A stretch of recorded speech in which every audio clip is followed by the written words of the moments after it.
Assalamualaikum warahmatullahi wabarakatuh. Selamat pagi, salam sejahtera untuk kita semua. Yang kami hormati Bapak Edi Cahyono selaku dosen pengampu mata kuliah sintesis organik, dan yang kami banggakan mahasiswa Kimia 18B.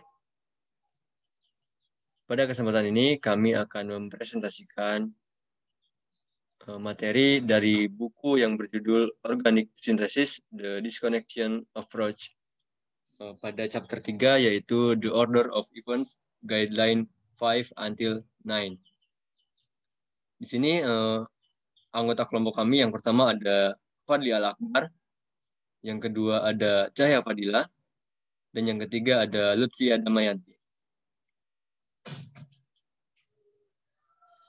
Next. Untuk materi guideline 5 akan disampaikan oleh Lutfi Damayanti. Kepadanya saya persilahkan. Terima kasih atas kesempatannya. Di sini saya akan menjelaskan guideline kelima yang merupakan lanjutan dari guideline sebelumnya. Jadi saya sarankan bagi teman-teman sebelum menyimak presentasi kami untuk memahami terlebih dahulu materi yang disampaikan oleh kelompok sebelumnya. Baik, sebagai upaya terakhir, untuk beberapa masalah yang sulit dipecahkan dalam sintesis organik, seperti menambahkan dua grup ortopara yang mengarah meta satu sama lain, maka dapat diatasi dengan penambahan sebuah gugus amino tiruan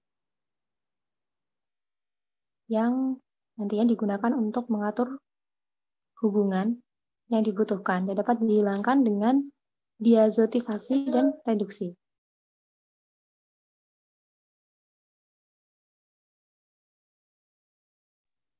Baik, gambar tersebut merupakan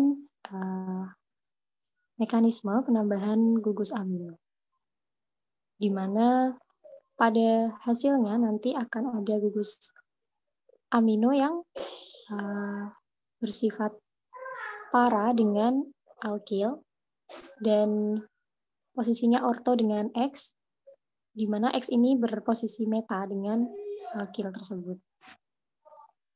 Next.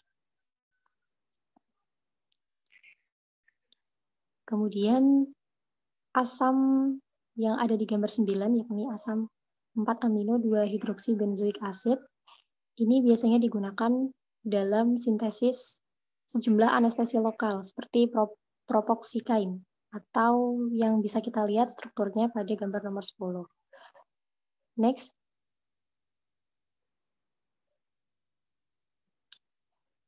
Nah, gugus amino itu tidak dapat dimasukkan melalui literasi asam salisilat, di mana asam salisilat ini strukturnya bisa kita lihat pada slide sebelumnya, karena atom oksigen nantinya akan mengarahkan gugusnya menjadi ortopara, yang mana ini akan memberikan hasil isomer yang salah, dan tentunya akan menghasilkan produk yang tidak sesuai yang kita inginkan.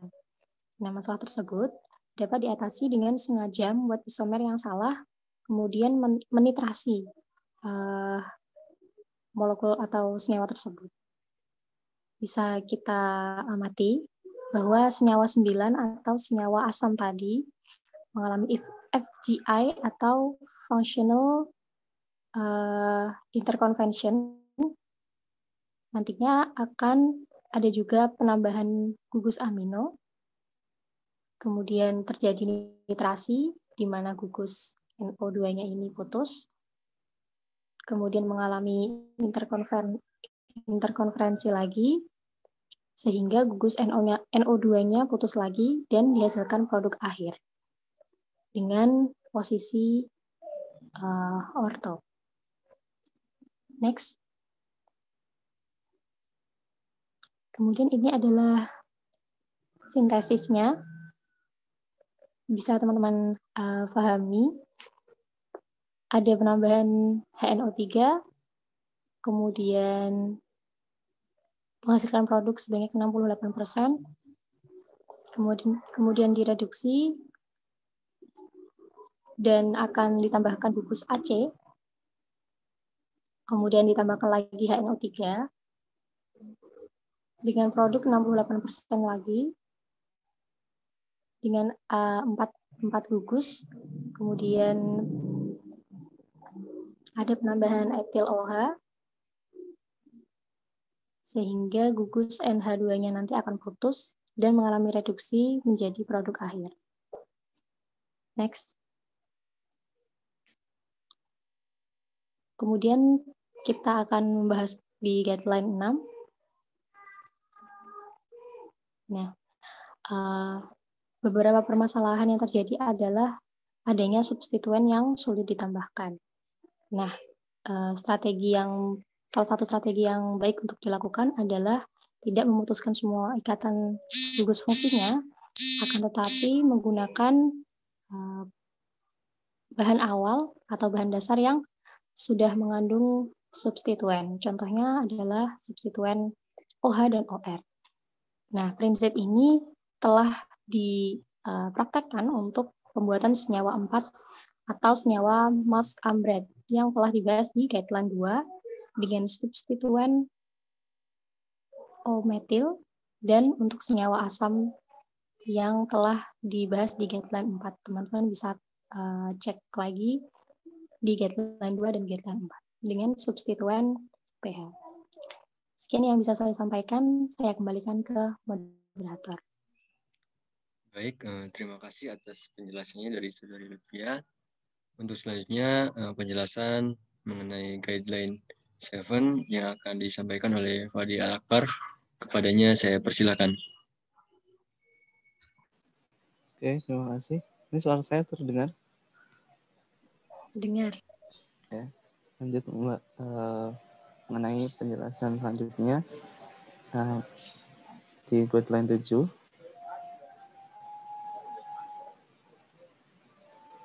Nih, di mana guideline 7 ini merupakan lanjutan dari guideline 6. Di sini teman-teman bisa perhatikan kombinasi dari substitusi UN pada TM. Ini ada contohnya, ada salicylic acid dan aldehid, kemudian ada anthracyclic acid, yang ada anthracyclic anhidrid. Lanjut. Nah, nanti senyawa tersebut akan digunakan untuk sintesis di antaranya senyawa yang nanti pada gambar 4 ini disintesis dari M-cresol, kemudian senyawa pada gambar 8 disintesis dari bipenil, kemudian yang senyawa 9 disintesis dari salicylic acid. Nah, contoh senyawa lainnya adalah senyawa 12. Ini dibutuhkan dalam sintesis senyawa pada gambar 13. Di mana senyawa asam dari senyawa 12 ini akan membentuk reaksi filter curve dalam reaksi asam salisilat. Nah, teman-teman bisa melihat proses reaksi pada filter curve. Pada yang bawah ada bagian analisis, di mana nanti gugus gugus ketannya ini akan putus untuk senyawa 11. Kemudian nanti sintesis. Nah, di sini sintesis akan lebih mudah jika pada reaksi filter curve dalam alkalasi fenol dalam proses pembentukan fenol ester dan penataan ulang dengan LCl3. Nah, nanti produknya akan membentuk TM12. Lanjut. Nah, ini guideline 8. Nah, untuk menghindari beberapa reaksi yang tidak diinginkan, sehingga pada reaksi nitrasi benzaldehyde ini menghasilkan 50% M-nitrobenzaldehyde. Ada asam nitrat yang teroksidasi dari COH menjadi COH.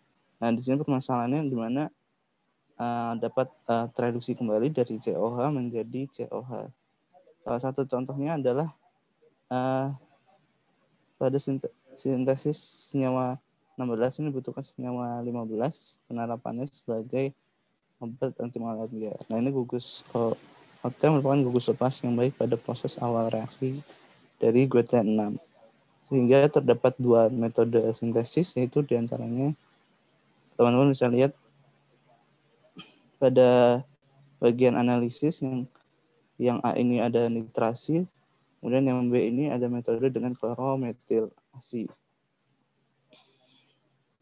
Jadi produknya tetap sama, di sini ada gugus OOT-nya. Lanjut, sini nanti akan dilanjutkan oleh moderator. Terima kasih. Baik, terima kasih atas penjelasannya dari saudara Fadil Al-Akbar. Untuk selanjutnya penjelasan mengenai guideline 8, di mana akan dijelaskan oleh saya. Pada lanjutan dari guideline 8 ini, metode tadi itu sesuai dengan pola substitusi, di mana etanol lebih banyak mendonasikan elektron daripada CH2Cl. Dan strategi yang pertama itu juga memenuhi pedoman yang kedua. Bisa dilihat ya di pedoman yang kedua pada materi sebelumnya. Namun CH2Cl ini mudah teroksidasi sehingga kondisi nitrasi dapat merusaknya. Sehingga dari analisis tadi pada slide sebelumnya, metode yang kedua atau strategi B merupakan hasil yang terbaik. Nah, bisa dilihat pada sintesis yang pada gambar di bawah ini, di mana senyawa tersebut direaksikan dengan HNO3 sehingga gugus nitro akan bergabung dengan senyawa tersebut dan lanjut direaksikan dengan CH2O dengan HCl sehingga dihasilkan M-nitrobenzaldehid seperti pada gambar 15. Next.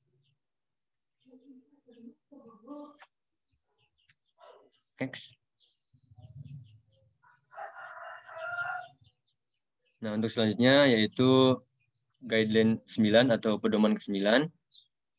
Nah, pada pedoman ke-9 ini, jika orto atau para substitusi terlibat, satu strategi dapat menghindari pemisahan isomer, sehingga posisi yang lainnya terhalang. Ester fenol pada gambar 17 ini di bawah, yang digunakan sebagai fungisida tanaman. Fungisida tanaman pada gambar 18 adalah dinokap. Kita dapat memutuskan gugus nitro terlebih dahulu. Bisa dilihat pada pedoman kedua. Tetapi reaksi Friedel-Crafts yang diperlukan pasti akan menghasilkan sebagian besar produk para karena elektrofilnya sangat besar. Next. Nah, di sini ada analisis di mana di sini terjadi nitrasi, yaitu penghilangan gugus nitro. Selanjutnya yaitu penghilangan gugus Friedel-Crafts. Nah, urutan metode alternatif melepaskan Friedel-Crafts terlebih dahulu. Ini tidak biasanya, tetapi masuk akal di sini karena posisi para diblokir. Nah, untuk analisis kedua yaitu yang pertama menghilangkan Friedel-Crafts-nya terlebih dahulu. Lalu yang kedua itu menghilangkan gugus nitronya. Next. Dinokap diproduksi dengan rute kedua. Sehingga bisa dilihat pada sintesis yaitu senyawa tersebut direaksikan dengan HNO3 sehingga gugus nitro akan masuk ke dalam senyawa fenol tersebut bereaksi dan selanjutnya yaitu direaksikan juga dengan gugus Friedel-Crafts-nya sehingga dihasilkan seperti pada gambar ke-17 dan selanjutnya dihasilkan seperti pada gambar ke-18. Next. Nah, ada dua reaksi yang dapat menghasilkan produk orto dalam jumlah yang luar biasa besar. Yang pertama yaitu penataan ulang Frisch, bisa dilihat pada halaman ke-22. Dan yang kedua yaitu reaksi Reimer-Tiemann. Reaksi ini digunakan untuk mengatur substituen orto dengan substituen lainnya yang ada kecuali gugus OH dibutuhkan dalam molekul. Bisa dilihat pada gambar. Untuk yang pertama itu penataan ulang Frisch. Dan yang kedua yaitu ada reaksi Reimer-Tiemann. Next. Nah, di sini ada tabel mengenai arah dan aktivasi dalam substitusi elektrofilik aromatik. Grup yang paling aktif ada di daftar teratas. Secara umum, semakin mendominasi activating group, maka semakin sedikit activatingnya, dan selektivitasnya akan semakin besar. Nah, di sini bisa dilihat untuk gugus yang paling aktif itu ada gugus di orto dan para. Bisa dilihat di sini ada R2N atau NH2 yang merupakan activating ataupun elektron donasi elektron yang terbanyak seperti itu. Next. Sekian penjelasan dari kami mengenai chapter ketiga, pedoman ke-5 sampai dengan ke-9. Apabila ada kekurangan, mohon maaf. Terima kasih. Assalamualaikum warahmatullahi wabarakatuh.